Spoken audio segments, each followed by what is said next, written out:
back with another shoe review. Today it's for the Yonex Power Cushion Cascade Accel. I recently reviewed the Yonex Cascade Drive 2, and I'll leave the link below if you want to check that out. But here we are back with another model from the Cascade lineup, so let's get into it.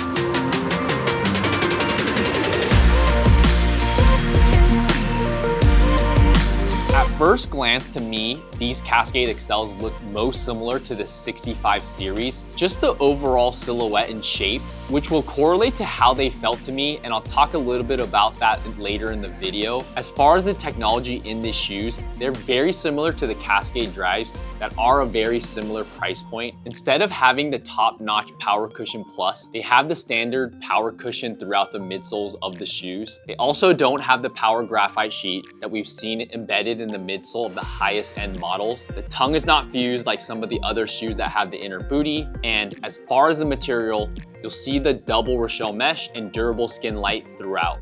As we move to the insoles of the shoes, I did notice that these were not comparable to the insoles of the highest end shoes. It looks like they don't have any power cushion material at the heel area like the 65X insoles do. So take that into consideration if you're picky about the factory insoles that the shoes do come with.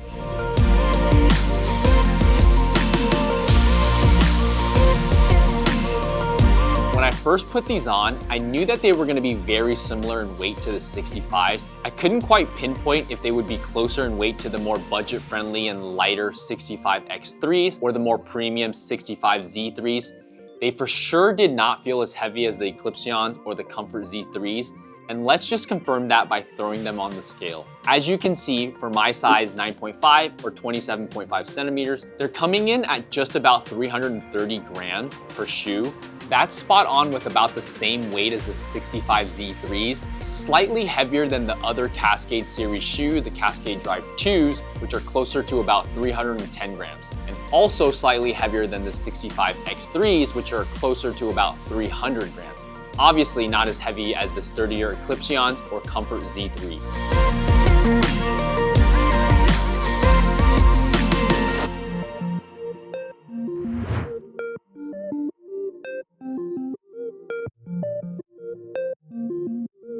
Similar to the Cascade Drives, overall the shoe felt pretty good.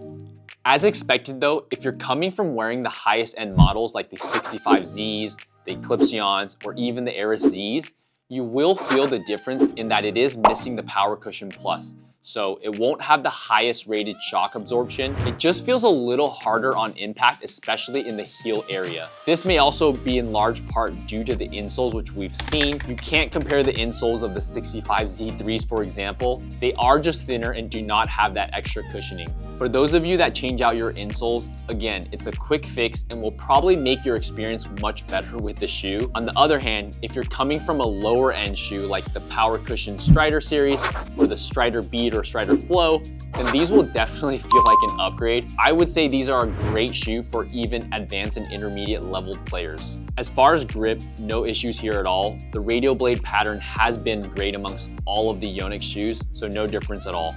I think if I were to sum it all up, I would say these feel like a cheaper 65Z3, so basically like a 65X3, but just a little bit heavier as we did see in the weight section earlier. I do feel like they are wider in the toe box area than the 65Z3s, possibly because the 65Z3s just felt like they had a bit more padding and cushioning all around the front area of the shoe. But for me, I have a pretty narrow foot, and so I had to tie these shoes pretty tight to have them feel very secure. Now, with that being said, there is even a wide version, which I will talk about later in the option section. These in the normal width already felt wider than most of Yonex's other models. I know that there would be no chance that I could be wearing the wide model. This works out perfectly for you if you somehow do have a wider foot.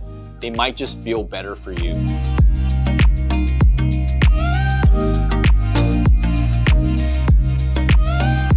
These Cascade Accels are unisex, but they do come with a wide version if you need that extra width, especially in the toe box and mid area. There are currently 4 colorways for the standard and another 4 colorways for the extra wide. For the standard, you have 2 white pairs, one with a little bit of a light smoke blue and the other with a darker navy blue. Then we have an all red and black pair, and also like an ocean blue with white. Over to the wide version, you have 2 black colorways, one with orange details and another with blue details, and 2 white colorways as well, one with purple and blue details and another with almost all white and very slight blue and pink details. Pretty good selection of colors here. As far as price, you should be able to find these around the 90 to 100 US dollar range depending on your retailer.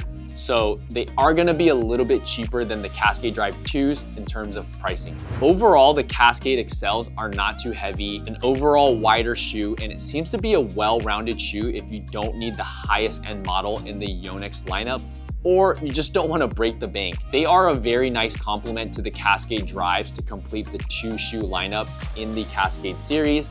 Maybe we'll even see Yonex add more models to this lineup in the future, but that's all that I have for you guys on these Cascade Accels. Let me know in the comments below how you rank this shoe amongst Yonex's other models. I have tons of new content coming out for you guys, so please make sure you hit that subscribe button for me. Like this video, turn on your notifications, and I'll see you guys in the next one. Peace.